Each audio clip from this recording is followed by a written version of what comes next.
Friends, हम periodic properties देख रहे हैं। पीरियोडिक प्रॉपर्टीज में थर्ड प्रॉपर्टीज देखेंगे आज। इलेक्ट्रॉन बंधुता, जिसे बोलते हैं इलेक्ट्रॉन गेन एंथैल्पी बोलते हैं, इलेक्ट्रॉन लब्धि पर एंथैल्पी, इसी को भी बोलते हैं इलेक्ट्रॉन एफिनिटी, इलेक्ट्रॉन बंधुता। तो हम देख रहे हैं इलेक्ट्रॉन बंधुता। तो ये इलेक्ट्रॉन बंधुता है क्या, देख लेते हैं। तो इससे पहले हमने आयनन ऊर्जा बताई थी। तो आयनन ऊर्जा के लिए ये जस्ट अपोजिट होता है। आयनन ऊर्जा में बोल रहे थे कि किसी भी परमाणु में एक इलेक्ट्रॉन को बाहर निकालने के लिए जितनी ऊर्जा की आवश्यकता थी वो थी आयनन ऊर्जा।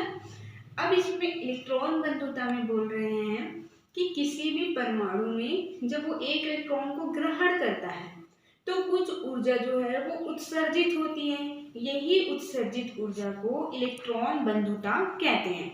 जैसे कि एक एटम ले लिए, परमाणु, इसके सेंटर में हमने लिया है न्यूक्लियस। इसके चारों ओर इस तरीके से इलेक्ट्रॉन जो है मूव करते रहते हैं। अब यहाँ पर से इसके जो बाहर के शेल है इसमें एक इलेक्ट्रॉन को ग्रहण कर ले। अगर ये एक इलेक्ट्रॉन को ग्रहण करते हैं तो कुछ ऊर्जा उत्सर्जित होती है, जिसे हम इलेक्ट्रॉन बंधुता या इलेक्ट्रॉन एफिनिटी बोलते हैं। तो इसे ई से कर दिए। तो किसी परमाणु में एक इलेक्ट्रॉन को जब ग्रहण करता है तो कुछ ऊर्जा उत्सर्जित होती है। यही उत्सर्जित ऊर्जा इलेक्ट्रॉन बंधुता कहलाती है। अगर इसकी हम डेफिनेशन से अगर देखें तो क्या बोल रहे हैं, किसी विलगित या फिर गैसीय परमाणु में, किसी विलगित या गैसीय परमाणु, विलगित हमने बताया था आइसोलेटेड, मतलब कि अलग अलग एटम्स होते हैं, या फिर गैसीय परमाणु में के बाहर आउट ऑफ सेल्स में एक इलेक्ट्रॉन को जोड़ने पर, एक इलेक्ट्रॉन को जब ग्रहण करता है तो उसमें कुछ ऊर्जा उत्सर्जित होती है, जिसे इलेक्ट्रॉन बंधुता कहते हैं। तो इसे हम लिख दें, किसी विलगित या एवं उदासीन परमाणु में, इसकी डेफिनेशन अगर हम लिखें तो किसी विलगित एवं उदासीन परमाणु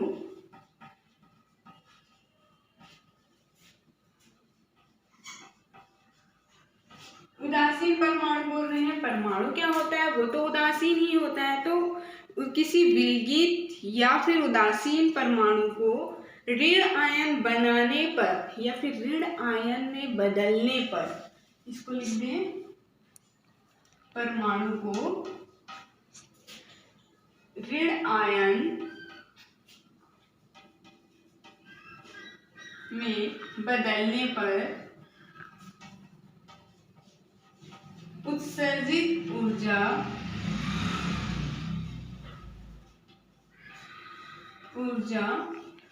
को इलेक्ट्रॉन बंधुता कहते हैं, इलेक्ट्रॉन एफिनिटी कहते हैं। बंधुता यहाँ पे देखिए, इस डेफिनेशन में क्या बोले हमने, किसी विलगित बोल रहे हैं। विलगित मीन्स आइसोलेटेड के बारे में बात कर रहे हैं, जहाँ पे अलग अलग एटम्स हो, या फिर उदासीन परमाणु। परमाणु तो हमेशा उदासीन ही होता है। इस परमाणु को ऋण आयन में बदलने पर उत्सर्जित ऊर्जा को इलेक्ट्रॉन बंधुता कहते हैं। ये तो आपको पता ही है कि जब कोई एटम्स या परमाणु जब इलेक्ट्रॉन को ग्रहण करता है, या फिर बोल सकते हैं कि उसे ऋण आयन, मतलब कि इलेक्ट्रॉन जब ज़्यादा हो जाते हैं तो उसे ऋण आयन। अगर हम किसी परमाणु से एक इलेक्ट्रॉन को बाहर निकाल देते हैं तो वो धन आयन बन जाता है। अगर एक इलेक्ट्रॉन को ग्रहण करते हैं तो वो ऋण आयन बन जाता है। तो किसी विलगित और उदासीन परमाणु को ऋण आयन में बदल देंगे तो जो ऊर्जा उत्सर्जित होगी वही इलेक्ट्रॉन बंधुता कहते हैं। जैसे हमने एक एटम्स ले लिया, अब यहाँ पे से एक इलेक्ट्रॉन को ग्रहण करने के लिए बोले तो प्लस इलेक्ट्रॉन कर दिए। तो यहाँ पे जब ये एक इलेक्ट्रॉन को ग्रहण करेगा तो ये एटम क्या है, उदासीन परमाणु ले लिए, उदासीन या फिर गैसीय परमाणु। तो एक उदासीन परमाणु ले लिए, यहाँ पे एक इलेक्ट्रॉन को जब ये ग्रहण करेगा तो ये बना लेगा ऋण आयन, ऋण आयन। अब यहाँ पे कुछ ऊर्जा जो हो उत्सर्जित होगी, तो ये उत्सर्जित ऊर्जा इलेक्ट्रॉन बंधुता कहते हैं। ये जो प्रोसेस होता है वो एक्सोथर्मिक प्रोसेस होता है, मतलब कि ऊष्माक्षेपीय प्रोसेस होता है। एक्सोथर्मिक प्रोसेस मतलब ऊष्माक्षेपी। अब इसमें देखिए हमने क्या बताया कि किसी परमाणु में जब एक इलेक्ट्रॉन को ग्रहण करते हैं तो उसे ऋण आयन बनाने के लिए, एक एटम परमाणु को ऋण आयन बनाने के लिए जितनी ऊर्जा उत्सर्जित हो रही है, यही उत्सर्जित ऊर्जा इलेक्ट्रॉन बंधुता कहते हैं। ये एक परमाणु के लिए है। जिस तरीके से आयनन ऊर्जा में फर्स्ट सेकंड होता है, उसी तरीके से ये जो इलेक्ट्रॉन बंधुता है, यहाँ पे आ गया आपका माइनस, तो इसे ऋण आयन आ गया। अब इस ऋण आयन में अगर हम एक और इलेक्ट्रॉन को ऐड कर दें, ये एक और इलेक्ट्रॉन को जब ये ग्रहण करता है तो इसमें अवशोषण की क्रिया होती है। ये जो है अवशोषण, यहाँ पे क्या हो रही थी, ऊर्जा को उत्सर्जित कर रहा था, उत्सर्जित ऊर्जा थी। अब यहाँ पे ये जो है ऊर्जा को अवशोषण करने लगता है, तो ये बना लेगा A2-।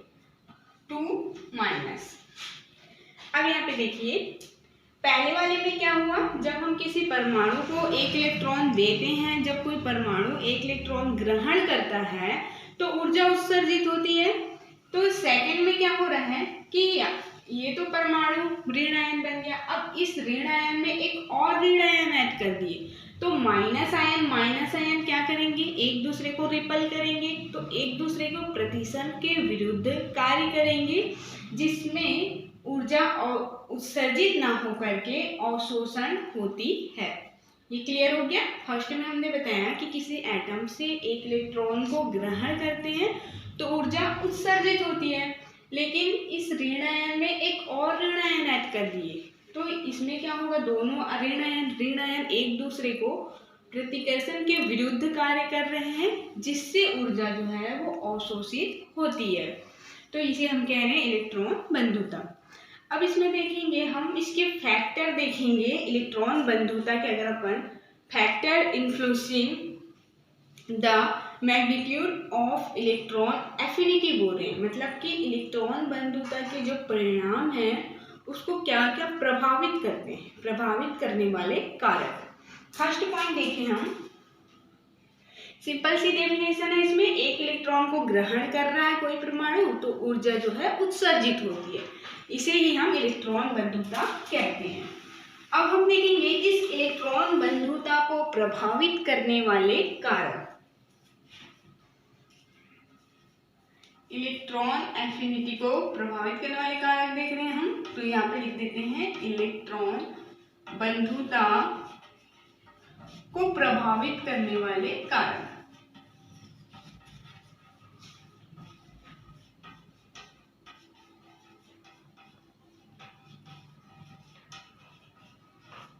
फर्स्ट पॉइंट आएगा इसमें एटॉमिक साइज, परमाणु त्रिज्या। तो यहाँ पे हम लिख दे, फर्स्ट में लिखेंगे एटॉमिक साइज, लिखेंगे परमाणु त्रिज्या, एटॉमिक साइज, परमाणु त्रिज्या। तो परमाणु त्रिज्या कैसे इसको प्रभावित करेगा, परमाणु त्रिज्या जो है, परमाणु का जैसे जैसे आकार बढ़ते जाता है तो उसकी जो इलेक्ट्रॉन जो बंधुता होती है उसकी मान जो होती है वो कमी होने लगती है। जैसे कि हम बोल सकते हैं, कारक में बोल रहे हैं परमाणु बड़ा होगा तो इलेक्ट्रॉन बंधुता कम होगा, क्योंकि परमाणु बढ़ गया, मतलब कि यहाँ से नाभिक से लेके इलेक्ट्रॉन है ये छोटा सा, परमाणु का आकार बढ़ा, मतलब नाभिक से लेके इलेक्ट्रॉन के बीच की दूरी बढ़ गई। तो यहाँ पे जब छोटा परमाणु है तो ये अट्रैक्शन ज़्यादा है, इसमें आकर्षण बल ज़्यादा है, तो यहाँ पे जब इलेक्ट्रॉन को ग्रहण करता है तो अधिक ऊर्जा उत्सर्जित करेगा। लेकिन परमाणु का आकार बढ़ गया तो यहाँ पर आकर्षण बल कम हो जाता है। तो आकर्षण बल जब कम होता है तो जब ये इलेक्ट्रॉन को ग्रहण करते हैं तो ये कम ऊर्जा को उत्सर्जित करते हैं। तो परमाणु साइज में क्या बोल रहे हैं कि जैसे जैसे परमाणु का आकार बढ़ता है इलेक्ट्रॉन बंधुता जो है वो घटती जाती है। तो इसको मैं ऐसे शॉर्ट में लिख दे रही हूँ, आप लोग इसको अच्छे से लिखेंगे। परमाणु का आकार बढ़ने पर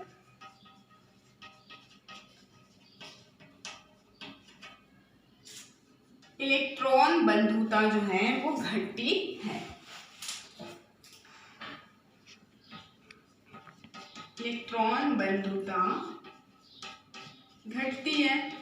क्यों घटती है ये क्लियर हो गया, क्योंकि नाभिक से इलेक्ट्रॉन के बीच की दूरी बढ़ जाती है, उसके बीच आकर्षण बल जो है कम होने लगता है, जिससे जब इलेक्ट्रॉन को वो ग्रहण करता है तो कम ऊर्जा उत्सर्जित करेगा।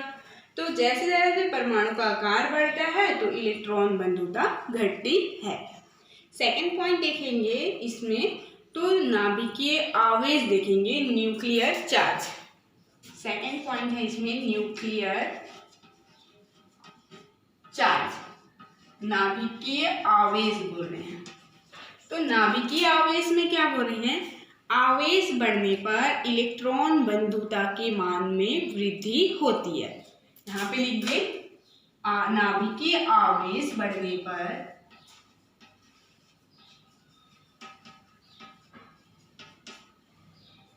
नाभिकीय आवेश बढ़ने पर इलेक्ट्रॉन बंधुता बढ़ती है।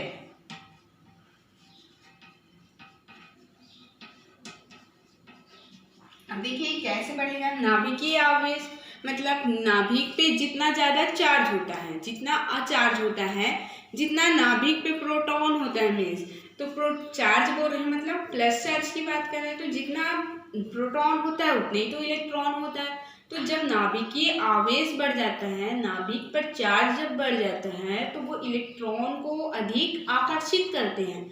तो जब इलेक्ट्रॉन का आकर्षण ज़्यादा होता है तो जब इलेक्ट्रॉन ग्रहण करेगा तो अधिक मात्रा में ऊर्जा को उत्सर्जित करेगा। तो नाभिकीय आवेश बढ़ने पर इलेक्ट्रॉन बंधुता बढ़ती है। थर्ड पॉइंट अगर अपन देखें, इलेक्ट्रॉनिक कॉन्फ़िगरेशन, इलेक्ट्रॉनिक विन्यास, इलेक्ट्रॉनिक कॉन्फ़िगरेशन देख रहे हैं जिसे बोलते हैं इलेक्ट्रॉनिक विन्यास। इलेक्ट्रॉनिक विन्यास में क्या बोल रहे हैं कि जितने भी कक्षक होते हैं, जितने भी कक्षक पूर्ण रूप से भरे होते हैं, या फिर बोल सकते हैं जिनके अष्टक जो हैं वो पूर्ण रूप से जब भरे होते हैं तो उसकी जो इलेक्ट्रॉन बंधुता होती है वो शून्य होती है। तो इलेक्ट्रॉनिक कॉन्फ़िगरेशन में किसी भी परमाणु के, या फिर बोल सकते हैं किसी परमाणु के जो ऑर्बिटल्स होते हैं, कक्षक जो हैं वो पूर्ण रूप से भरे होते हैं, उसकी जो इलेक्ट्रॉन बंधुता होती है वो शून्य होती है।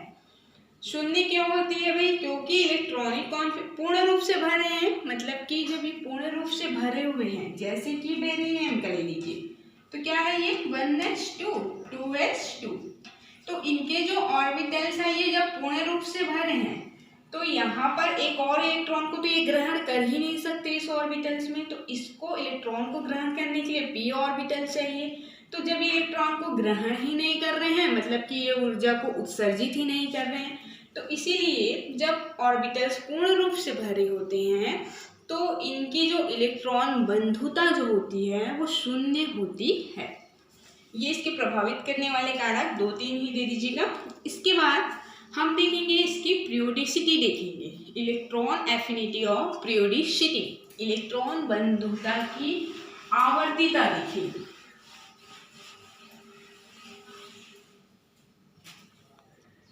इलेक्ट्रॉन बंधुता की पीरियोडिसिटी अगर अपन देखें, आवर्तीता देखेंगे, पीरियोडिसिटी ऑफ इलेक्ट्रॉन एफिनिटी देख लीजिए। इलेक्ट्रॉन एफिनिटी मतलब इलेक्ट्रॉन बंधुता की पीरियोडिसिटी देख रहे हैं, आवर्तीता देख रहे हैं। तो आवर्तीता में क्या देखेंगे अपन, जब हम ऊपर से नीचे की ओर जाते हैं किसी वर्ग में, इन अ ग्रुप में, वर्ग मतलब कि नीचे की ओर बोल रहे हैं, तो जब हम पीरियोडिसिटी में ऊपर से नीचे की ओर जब जाते हैं तो इलेक्ट्रॉन बंधुता का मान घटते जाता है। इलेक्ट्रॉन बंधुता का मान जैसे कि fluorine, chlorine, bromine, iodine, fluorine, chlorine, bromine, iodine, इस तरीके से हमने लिख दिया। जब हम आवर्त सारणी में ऊपर से नीचे की ओर आते हैं, यहाँ पे लिख देते हैं फर्स्ट में इन अ ग्रुप, वर्ग में बोल रहे हैं इन अ ग्रुप। इसको इस तरीके से भी लिख लीजिए आप लोग वर्ग में। तो वर्ग में जब हम पीरियोडिक टेबल में ऊपर से नीचे की ओर आते हैं तो इलेक्ट्रॉन बंधुता जो है वो घटती जाती है, क्योंकि नाभिक का जो आवेश है या फिर बोल सकते हैं जो एटम्स होते हैं, परमाणु होते हैं, उसका आकार बढ़ने लगता है। इधर जब हम ऊपर से नीचे आएंगे तो इसका आकार बढ़ने लगेगा, या फिर इस तरीके आकार बढ़ने लग गया। तो आकार बढ़ गया मतलब कि हमने पहले बताया ये इतना है तो अट्रैक्शन ज़्यादा है, इसका आकार बढ़ गया तो इनके बीच आकर्षण कम हो जाता है। तो जहाँ पे आकर्षण कम होता है तो इलेक्ट्रॉन को जब ग्रहण करते हैं तो ये कम ऊर्जा को उत्सर्जित करेंगे, और आकार छोटा है मतलब इलेक्ट्रॉन को जब ग्रहण करते हैं तो अधिक ऊर्जा उत्सर्जित करेंगे। तो जब हम ऊपर पीरियोडिक टेबल में ऊपर से नीचे की ओर आते हैं तो परमाणु का आकार बढ़ने लगता है, उनके नाभिक और इलेक्ट्रॉन के बीच आकर्षण कम होता है, जिससे ये कम ऊर्जा को उत्सर्जित करते हैं। इसलिए ऊपर से नीचे आने पर इलेक्ट्रॉन बंधुता जो है वो कम होती जाती है। तो यहाँ पे हम शॉर्ट में बस लिख दिया, इसको अच्छे से डिटेल लिखेंगे। इलेक्ट्रॉन बंधुता कम होती है। अब हम इस पे देख ले, इन पीरियड में देख ले, इसकी आवर्तिता में देख ले। पीरियड में देखें, आवर्त में देखें। आवर्त में क्या बोल रहे हैं, जब हम आवर्त सारणी में लेफ्ट टू राइट जाते हैं, जब हम बाएं से दाएं की ओर जाते हैं तो इलेक्ट्रॉन बंधुता जो होती है वो बढ़ने लगती है। जब हम बाएं से दाएं जा रहे हैं, बाएं से दाएं मतलब क्या हुआ, यहाँ पे lithium, beryllium, boron, carbon, nitrogen, oxygen, ये इस तरीके से जा रहे हैं। हम आवर्त की बात कर रहे हैं तो यहाँ पे हम जा रहे हैं। तो जब हम बाएं से दाएं की ओर जाते हैं तो इसकी इलेक्ट्रॉन बंधुता बढ़ने लगती है, क्योंकि यहाँ पे जो प्रभावी नाभिकीय आवेश होता है वो बढ़ने लगता है। हमने पहले ही बताया था, जैसे लिथियम का अगर इलेक्ट्रॉनिक कॉन्फ़िगरेशन करें तो 2 होता है, 2 इसका हो जाएगा 2 3, इसका हो जाएगा 2 4, इस तरीके से होने लगता है। तो इनके जो बाहर के जो सेल के जो इलेक्ट्रॉन हैं ये क्या है, बढ़ने लगे। यहाँ पे 1 इलेक्ट्रॉन, 2 इलेक्ट्रॉन, 3 इलेक्ट्रॉन, 4 इलेक्ट्रॉन। तो बाहर के इलेक्ट्रॉन बढ़ गए मतलब जो नाभिक पर जो आवेश है वो भी बढ़ने लग गया, तो इनके बीच आकर्षण क्या होता है, बढ़ने लगता है। तो जब हम बाएं से दाएं जाते हैं तो नाभिकीय आवेश बढ़ने लगता है, जिससे कि जब आवेश बढ़ गया मतलब कि इनके बीच आकर्षण अधिक है। जब ये इलेक्ट्रॉन को ग्रहण करेगा तो अधिक मात्रा में ऊर्जा को उत्सर्जित करेगा। तो बाएं से दाएं जाने पर इनके प्रभावी नाभिकीय आवेश मतलब कि नाभिक और इलेक्ट्रॉन के बीच जो होती है, इस तरीके से नाभिक और इलेक्ट्रॉन इनके बीच आकर्षण जो है वो अधिक होता है, जिसके कारण जब इलेक्ट्रॉन को ग्रहण करता है तो अधिक मात्रा में ऊर्जा उत्सर्जित होता है। तो यहाँ पे इलेक्ट्रॉन बंधुता जो होती है ये बढ़ती है। क्यों बढ़ती है, क्लियर हो गया, क्योंकि नाभिक से इलेक्ट्रॉन के बीच की जो आकर्षण है ये बढ़ गया। आकर्षण बढ़ गया तो ये अधिक मात्रा में ऊर्जा को उत्सर्जित करेगा, इसलिए इसकी इलेक्ट्रॉन बंधुता बढ़ती है। ये इसकी पीरियोडिसिटी। अब इसमें कुछ क्वेश्चन भी आ जाते हैं, जैसे कि हमने अभी बताया ग्रुप में, क्या बताया हमने कि फ्लोरीन, क्लोरीन, ब्रोमीन, आयोडीन बोल रहे थे। फ्लोरीन, क्लोरीन, ब्रोमीन, आयोडीन, इस तरीके से हमने लिखे थे। तो इसमें क्या बोल रहे हैं कि जब हम ऊपर से नीचे आ रहे थे तो इलेक्ट्रॉन बंधुता कम होती है, तो फ्लोरीन की कम होनी चाहिए, उसके बाद फिर क्लोरीन की कम होनी चाहिए, उसके बाद ब्रोमीन की, इस तरीके से होनी चाहिए। बट इसमें एक अपवाद होता है कि फ्लोरीन की तुलना में, या फिर बोल सकते हैं क्लोरीन की तुलना में फ्लोरीन की इलेक्ट्रॉन बंधुता जो होती है वो कम होती है। क्यों, यहाँ पे बोल रहे हैं कि फ्लोरीन है इसकी तुलना में, मतलब या फिर बोल सकते हैं क्लोरीन की तुलना में फ्लोरीन की इलेक्ट्रॉन बंधुता कम होती है। क्यों कम होती है, अगर हम देखें, देखिए इलेक्ट्रॉन बंधुता कम होती है तो फ्लोरीन की इलेक्ट्रॉन बंधुता ज़्यादा होनी चाहिए, फिर उसके सामने में इसकी अगर कंपेयर करें तो क्लोरीन की कम होनी चाहिए। बट यहाँ पे फ्लोरीन की तुलना में क्लोरीन की इलेक्ट्रॉन या फिर क्लोरीन की तुलना में फ्लोरीन की इलेक्ट्रॉन बंधुता कम होती है। इसकी इलेक्ट्रॉन बंधुता कम होती है क्यों? ऐसा एक क्वेश्चन भी आ जाता है। तो कम क्यों होती है भाई? क्योंकि फ्लोरीन की जो साइज होती है, इसका जो आकार होता है, ये बहुत ही छोटा होता है।